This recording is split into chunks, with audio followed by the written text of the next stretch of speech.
Hi, I'm Colin, and this is Sci-Fi Deep Dive. So last week, I talked about Advanced Reconnaissance Commandos of the Clone Army, and if you want to learn about those, I'll throw a link in one of the corners. But today we're going to talk about the actual Clone Commandos. Now, actual Clone Commandos were modified genetically, sort of like the Bad Batch, but less dramatically, so no super strength or crazy aim or anything like that, just slightly heightened abilities and a lot of tactical training. Clone Commandos are actually organized into squads almost from birth, so they grow up together with their squad mates being almost like their brothers. During their time on Kamino, they receive much more intensive training than the regular clone troopers, making them far more effective in combat. Then at the end of that training, they're given some of the most advanced armor the Kaminoans have available, as well as some state-of-the-art weaponry. Specifically, the DC-17M, which is an assault rifle that can also function as a sniper rifle and a grenade launcher, depending on the situation. On top of their knowledge of the DC-17M, they also had extensive knowledge of most of the weapons they would see across the battlefield, anything from Geonosian weapons to Trandoshan shotguns. This allowed for maximum tactical flexibility among the members of the Commando Squad. So, unlike the ARC Troopers, Clone Commandos actually served a very different role in the Grand Army of the Republic. While ARC Troopers tend to be more like field commanders for regular Clone Troopers, the Clone Commandos actually fulfill a commando role, sort of like Navy SEALs.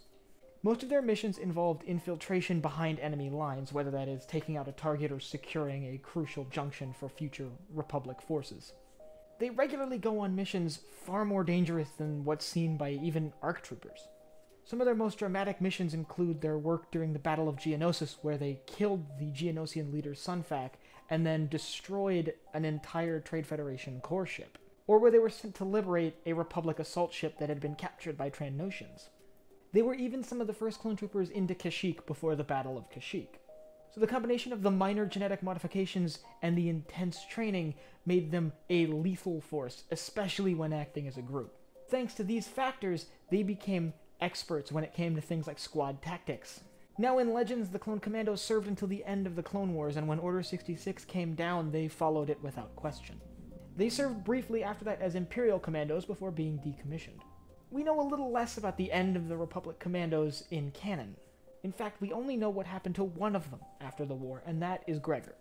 Gregor is a Clone Commando we see in the Clone Wars TV show, and we know that near the end of the war, he removes his inhibitor chip along with Rex and Wolf. Therefore, when Order 66 comes down, he doesn't follow the order.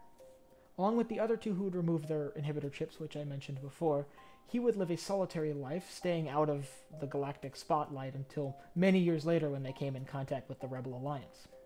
Ultimately, these Clone Commandos fit nicely into the role of commandos.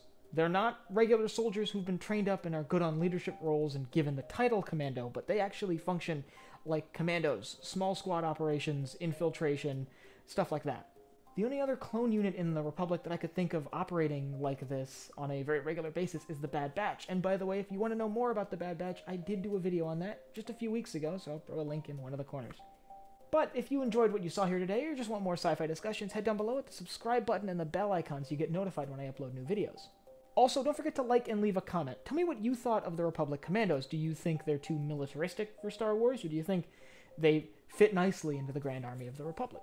So for Sci-Fi Deep Dive, I'm Colin, and I will see you next time.